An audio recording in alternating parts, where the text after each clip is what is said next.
today. Hello, Karoline. What can you tell us? I'm sorry about the meeting with President Gustavo Petro. How was it? Was it in a good tone? What are the results? I wish I had more for you. The meeting was just wrapping up as I was walking out here, so I will go in and get a readout from the president, which I myself, or I'm sure he, will provide to all of you directly on Truth Social. But I spoke with the president before the meeting, and he was in a very positive headspace, and he was looking forward to sitting down with President Petro to have a conversation. So we will all see how that went together. Thank you so much, Karoline. What does President Trump mean when he says Republicans ought to nationalize voting? What does that look like in practice? What the president was referring to is the SAVE Act, which is a huge common sense piece of legislation that Republicans have supported, that President Trump is committed to signing into law during his term. And he spoke with the speaker directly about that yesterday, about the need to get that bill on the floor for a vote, because it provides very common sense measures for voting in our country, such as voter ID.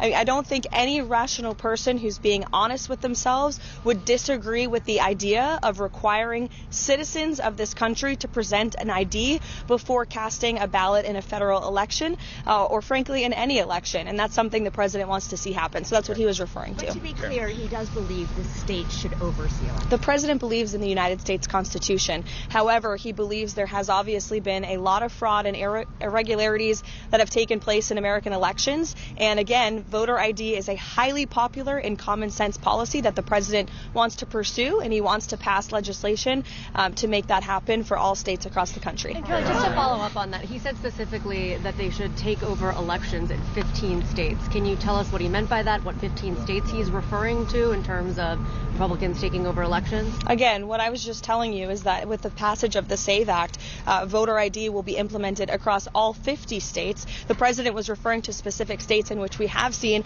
a high degree of fraud. If you look at states like California, or if you look at New York City, for example, non-citizens are allowed to vote in elections in places like California and New York City. That just creates a system, an electoral system, that is absolutely ripe with fraud. And you cannot deny the fact that, unfortunately, there are millions of people who have questions about that, as does the president. He wants to make it right, and the SAVE Act is a solution to doing it. Daniel? Karoline, good to see you. The January ISM manufacturing PMI hit a score of north of 52. It's the best score since August of 2022. What should that tell Americans about manufacturing activity possibly surging under the Trump administration? Well, the president's tariffs are working, and his economic agenda is working. When you combine tariffs and reshoring American manufacturing and investments in this country, which the president has played a huge role in directly recruiting those investments from countries and companies all over the world to the United States, you're creating jobs. We've seen construction jobs have surged in the past few months. That's because those factories are being built right here in the United States, and we're putting Americans to work. So our manufacturing sector is obviously something the president cares a lot about. That's why he's so determined and dedicated to his tariff policy, which, as you all saw yesterday, the president struck another great trade deal with India. He spoke with Prime Minister Modi directly. They share a very good relationship. India committed to not only no longer purchasing Russian oil, but buying oil from the United States, also perhaps from Venezuela too, which we know will now have a direct benefit on the United States and the American people. And in addition to that, Prime Minister Modi committed to $500 billion of investments into the United States, including for transportation, for energy, and for agricultural products as well. So this is another great trade deal thanks to President Trump. Tulsi Gabbard involved in a domestic law enforcement search in Georgia? Tulsi Gabbard has been tapped by the President of the United States to oversee the sanctity and the security of our American elections. She's working directly alongside the FBI Director, Kash Patel. This is a coordinated whole-of-government effort to ensure that our elections, again, are fair and transparent moving forward. I don't see anything wrong with the President tasking a cabinet member to pursue an issue that most people want to see solved. Maybe you don't, but I know many Americans do want to make sure our elections are protected, and that's what Tulsi Gabbard is focused on doing. Can you talk about the Clintons, Caroline? Is there something specific that the president has concerns about that led him to ask the director of national intelligence to go down to Fulton County? I just explained the president's concerns with voting in this country, and it's something that he wants to see solved for future elections, and I think that's something all Americans can get behind. Trump has called President Petro drug dealer, thug, lunatic, and President Petro has called the American army to not pay attention to President Trump. Do you think President Trump had a hope that this relationship could be fixed? I think the president invited President Petro and accepted that offer for him to meet President Petro, and the president spoke a few weeks ago. As you know, President Petro said he'd love to come to Washington. President Trump said, sure, come. So I think that speaks for itself, and again, I'm sure the president will provide a readout of that meeting. Given the recent news and what just happened, how much does this escalate tensions ahead of these critical talks that are happening with Witkoff? Well, look, I just spoke with Special Envoy Witkoff, and these talks, as of right now, are still scheduled. President Trump is always wanting to pursue diplomacy first, but obviously it takes two to tango. You need a willing partner to achieve diplomacy, and that's something that Special Envoy Witkoff is intent on exploring and discussing. As always, though, of course, the president has a range of options on the table with respect to Iran as commander-in-chief. I think they learned that quite well last year with the strike in Operation Midnight Hammer, which was wildly successful and obliterated their nuclear capabilities. But those talks will continue later this week as far as we're concerned right now. President Trump was talking yesterday about how President Putin had agreed to a week-long halt on attacks on Ukraine because of the cold weather. But today we've seen that Russia has launched some of the heaviest attacks this month.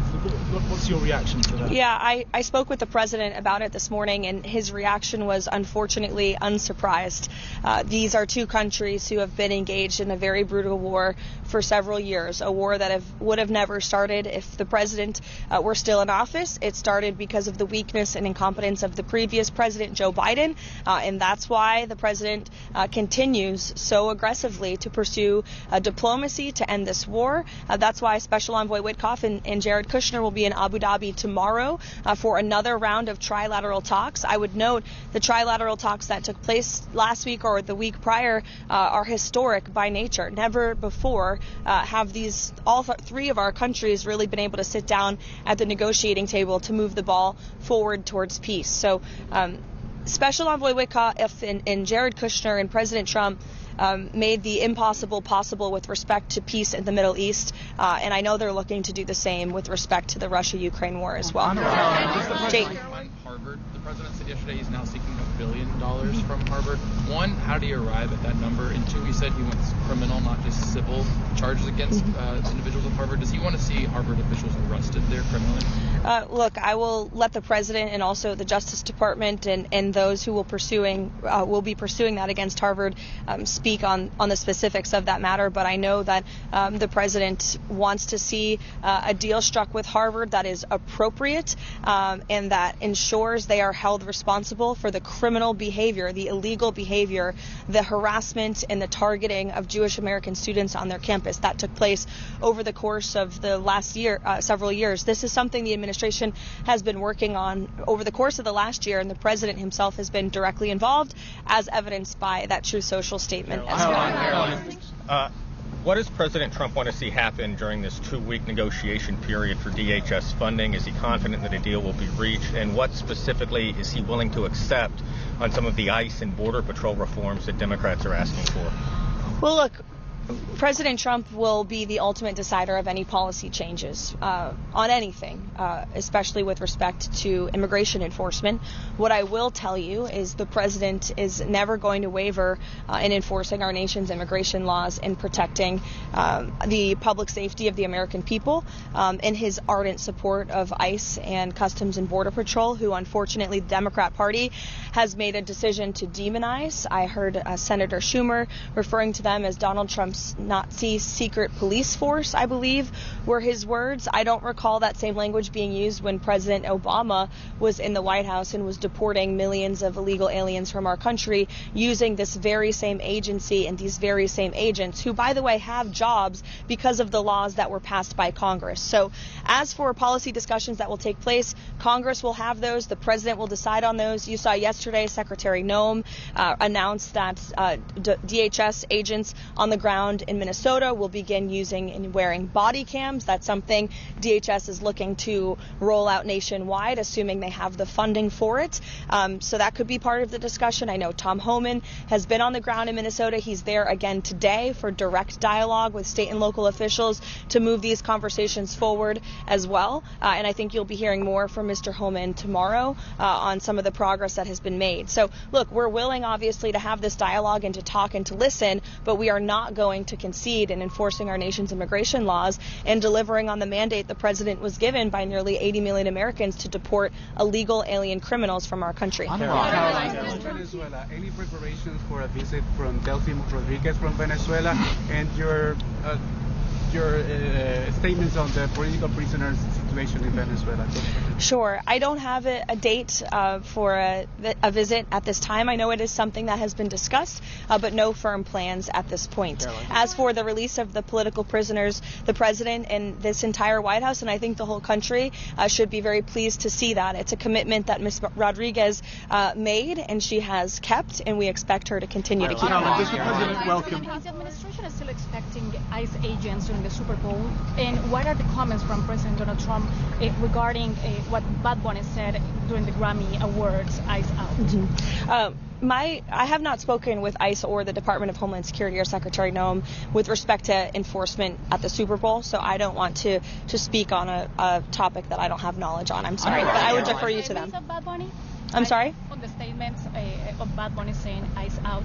Yeah, I mean, look, I think it's very ironic and frankly sad to see celebrities who live in gated communities with private security, with millions of dollars to spend protecting themselves, trying to just demonize, law enforcement, public servants who work for the United States government to enforce our nation's laws. And you didn't hear this same type of uproar from celebrities in Hollywood when the previous administration allowed an invasion of our nation's borders and allowed innocent women and girls like Jocelyn Nungaray and Laken Riley to be killed and raped and murdered at the hands of people who should have never been in our country in the first place.